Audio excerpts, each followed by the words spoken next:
आज हम final account पे डिस्कस कर रहे हैं। फाइनल अकाउंट में आपको ट्रायल बैलेंस ऑलरेडी दिया रहेगा। ट्रायल बैलेंस देख के आपको 3 अकाउंट बनाने हैं: trading account, profit and loss account और बैलेंस शीट। ठीक है। सो सबसे पहले हम ट्रेडिंग अकाउंट पे बात करते हैं। कैसे आइडेंटिफाई करना है कि ट्रायल बैलेंस का कौन सा आइटम ट्रेडिंग में जाएगा, कौन सा प्रॉफिट एंड लॉस में जाएगा और कौन सा बैलेंस शीट में जाएगा। तो हम बात करते हैं पहले ट्रेडिंग अकाउंट में। ट्रेडिंग अकाउंट में anything which is related to production, related to goods से रिलेटेड रहेगा तो ट्रेडिंग अकाउंट में आएगा। गुड्स से related means opening stock, purchases, sales, ये सब गुड्स से रिलेटेड है। क्लोजिंग स्टॉक भी ट्रेडिंग अकाउंट में आएगा। And then factory expenses. Factory expenses मतलब फैक्ट्री में जो खर्चे होते हैं, जैसे वेजेस आप लेबर को पे करते हैं, carriage inward, motive power, power and fuel, ये फैक्ट्री से रिलेटेड एक्सपेंसेस हैं। सो ये ट्रेडिंग अकाउंट में आएंगे। ठीक है। अब बात करते हैं प्रॉफिट एंड लॉस अकाउंट की। प्रॉफिट एंड लॉस अकाउंट में ऑफिस से रिलेटेड एक्सपेंसेस आएंगे। ऑफिस से रिलेटेड एक्सपेंसेस जैसे रेंट है, सैलरी है और इंश्योरेंस है और इनडायरेक्ट एक्सपेंसेस। इनडायरेक्ट एक्सपेंसेस मतलब जिनका प्रोडक्शन से कोई रिलेशन नहीं होता है। आप 1 लाख यूनिट प्रोड्यूस करो चाहे 2 लाख प्रोड्यूस करो, वो जितना है उतना ही रहेंगे। फॉर एग्जांपल अगर हमारी कंपनी 1 लाख यूनिट बनाती है तो रेंट अगर हमारा जितना था उतना ही रहेगा। अगर हम 2 लाख यूनिट बनाएंगे तो भी रेंट इंक्रीज़ होने वाला नहीं है। तो ये इनडायरेक्ट है। प्रोडक्शन आप कितना भी चेंज करो, आपके एक्सपेंसेस अनअफेक्टेड है। और ट्रेडिंग में डायरेक्ट एक्सपेंसेस है, मतलब वेजेस आपका बढ़ता है। अगर आपकी number of unit produced change होती हैं तो आपका वेजेस में भी चेंजेस आता है। तो इसलिए इनको डायरेक्ट एक्सपेंसेस बोलते हैं। ट्रेडिंग अकाउंट में डायरेक्ट एक्सपेंसेस आती हैं और प्रॉफिट एंड लॉस में इनडायरेक्ट एक्सपेंसेस आती हैं। And the last is balance sheet. Balance sheet में अगर आपको लगता है कि ट्रायल बैलेंस में जो आइटम दिया है वो एसेट्स है तो आप बैलेंस शीट में लिखोगे assets. For example machinery, furniture, building, goodwill, stock, ये सब एसेट्स हैं। और लायबिलिटीज़ मतलब जो आपको पे करना है, बैंक से लोन लिया है, क्रेडिटर्स को आप पे करते हैं, बिल्स पेबल है, कुछ एक्सपेंसेस पे करनी बाकी हैं, आउटस्टैंडिंग एक्सपेंसेस हैं, तो वो सब बैलेंस शीट में आएंगे। तो ये फाइनल अकाउंट के 3 हिस्से हो गए हमारे: trading account, profit and loss और बैलेंस शीट। ट्रेडिंग में एक बार फिर से देख लेते हैं: गुड्स से रिलेटेड और फैक्ट्री से related expenses. Profit and loss में ऑफिस से रिलेटेड एक्सपेंसेस। और अगर हमको लगता है कि एसेट्स और लायबिलिटीज़ हैं तो बैलेंस शीट में आएगा। ठीक है, इतना याद रखिए। फिर अब आगे थोड़ा ट्रेडिंग अकाउंट के डिटेल्स में चलते हैं, प्रॉफिट एंड लॉस के डिटेल्स में और बैलेंस शीट में क्या क्या आता है, इसका फॉर्मेट आगे वो देखते हैं। ठीक है, ट्रेडिंग अकाउंट के फॉर्मेट पे तो सबसे पहले इन द बुक्स ऑफ, यहाँ पे नेम ऑफ द कंपनी आएगा या फर्म का नाम आएगा या पार्टनर्स के नाम अगर क्वेश्चन में दिए तो वो लिखना है। जैसे in the books of Seema automobiles या नेहा ट्रेडर्स, जो भी कंपनी का नाम रहेगा वो आप यहाँ लिखोगे। उसके बाद trading account for the year ended, यहाँ पे आप वो डेट लिखोगे जो आपके क्वेश्चन में ट्रायल बैलेंस में दिया रहेगा। 31 मार्च 2019 दिया है तो वो डेट आपको यहाँ लिखनी होगी। जो क्वेश्चन में डेट रहेगी वो आपको लिखनी है। फिर ये हो गया आपका ट्रेडिंग अकाउंट। इसमें 2 साइड्स हैं, डेबिट साइड यहाँ दिया है, क्रेडिट साइड आपका यहाँ पे है। ठीक है, ट्रेडिंग अकाउंट में डेबिट साइड में first thing is opening stock. अच्छा, इसमें 2 कॉलम है, फर्स्ट कॉलम और सेकेंड कॉलम। तो अब कैसे पता चलेगा किस कॉलम में लिखना है? तो आपको सारे अमाउंट सेकेंड कॉलम में लिखने हैं। फर्स्ट कॉलम का यूज़ सिर्फ एडजस्टमेंट सॉल्व करने के लिए।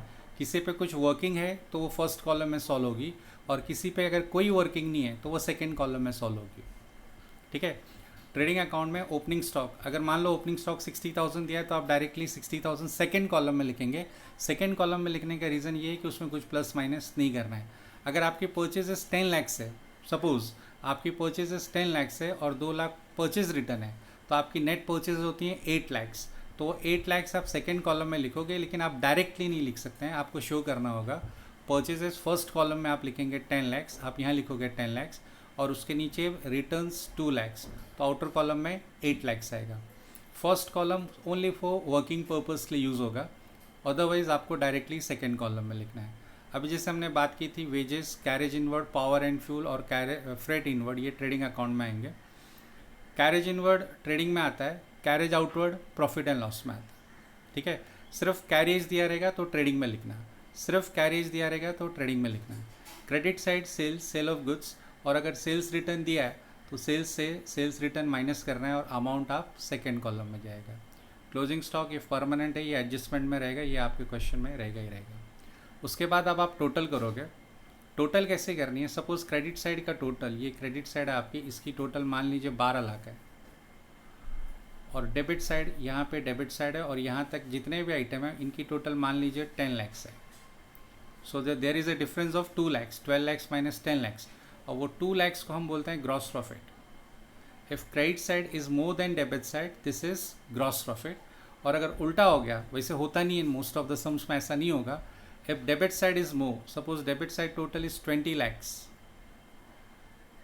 And credit side total is only 15 lakhs, so 5 lakh कम है, क्रेडिट साइड 5 लाख कम है, और उसको आप बोलते हो ग्रॉस लॉस।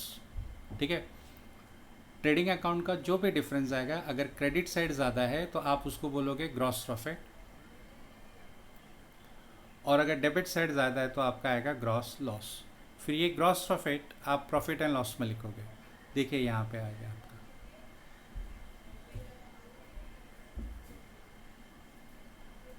ग्रॉस प्रॉफिट आपका यहाँ पे आ गया। ये कहाँ से आया? ये ट्रेडिंग अकाउंट का डिफरेंस है। ग्रॉस लॉस रहेगा तो यहाँ डेबिट में लिखना। प्रॉफिट एंड लॉस में भी 2 column, profit and loss account for the year ended, यहाँ पे वही डेट आएगी जो आपके क्वेश्चन में दी रहेगी, debit side and credit side. ठीक है, ट्रायल बैलेंस में वो आपको डेबिट क्रेडिट करके देते हैं, ट्रायल बैलेंस में वो आपको डेबिट क्रेडिट करके देते हैं। तो ट्रायल बैलेंस में जो आइटम डेबिट में रहेगा वो ट्रेडिंग और प्रॉफिट एंड लॉस में डेबिट ही आता है, trading and profit and loss में डेबिट में ही आएगा। और अगर ट्रायल बैलेंस में क्रेडिट साइड दिया है तो ट्रेडिंग और प्रॉफिट एंड लॉस में क्रेडिट साइड ही आएगा। फॉर एग्जांपल जैसे डिस्काउंट है, ये किसी भी तरफ हो सकता है, यहाँ पे भी है डिस्काउंट और प्रॉफिट डेबिट में भी है। तो आपको कैसे समझेगा? अगर उन्होंने डेबिट दिया है तो आप भी डेबिट लिखेंगे, उन्होंने अगर आपको क्रेडिट साइड दिया है ट्रायल बैलेंस में तो आप भी क्रेडिट साइड लिखिए। अच्छा, अभी यहाँ देखते हैं, यहाँ पे सारे एक्सपेंसेस हैं, सैलरी है, रेंट है, इंश्योरेंस है, एडवर्टाइजमेंट है, printing and stationery, discount, bank charges.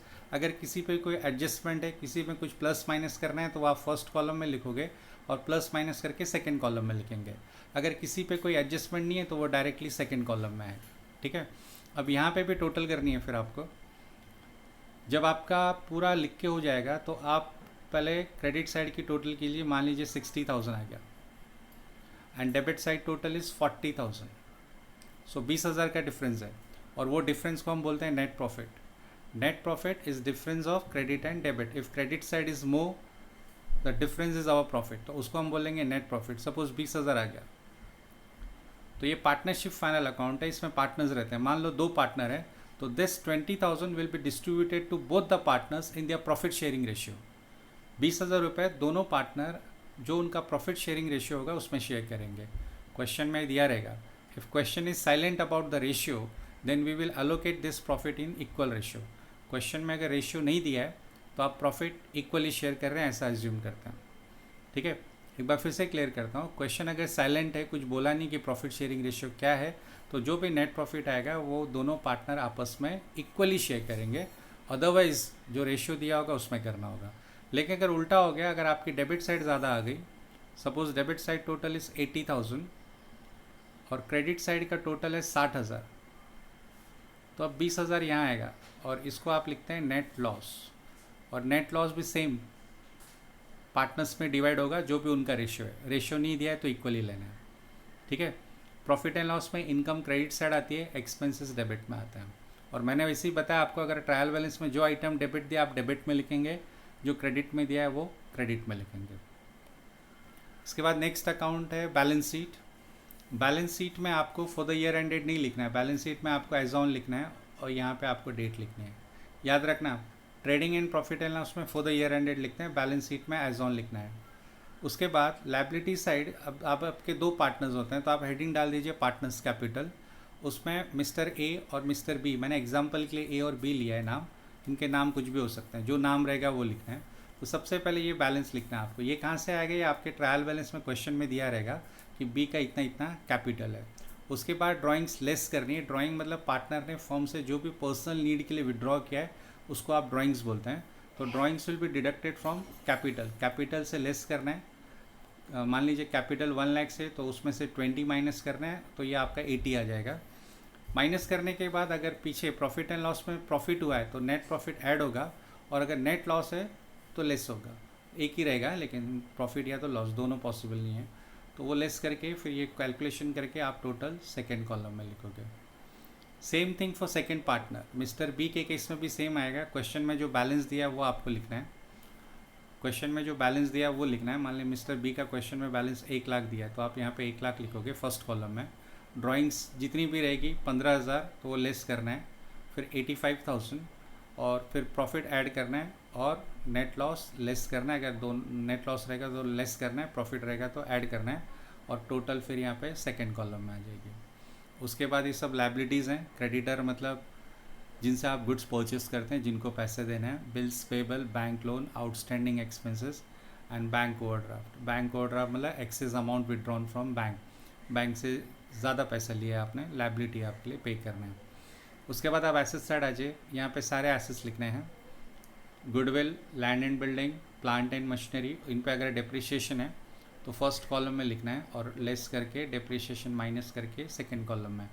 For example amount of machinery is 1 lakh, तो आप 1 लाख फर्स्ट कॉलम में लिखेंगे और 5,000 डिप्रिशिएशन है 5%, तो 5,000 माइनस करके 95,000 सेकेंड कॉलम में आएगा। Same thing for furniture. Furniture अगर दिया है तो आप यहाँ लिखोगे। उसके बाद है व्हीकल, डेटर्स, बिल रिसीवेबल, ये सारे एसेट्स हैं।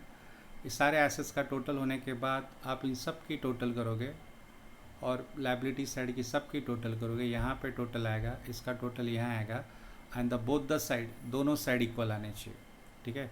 और इस तरह से आपका बैलेंस शीट हो गया।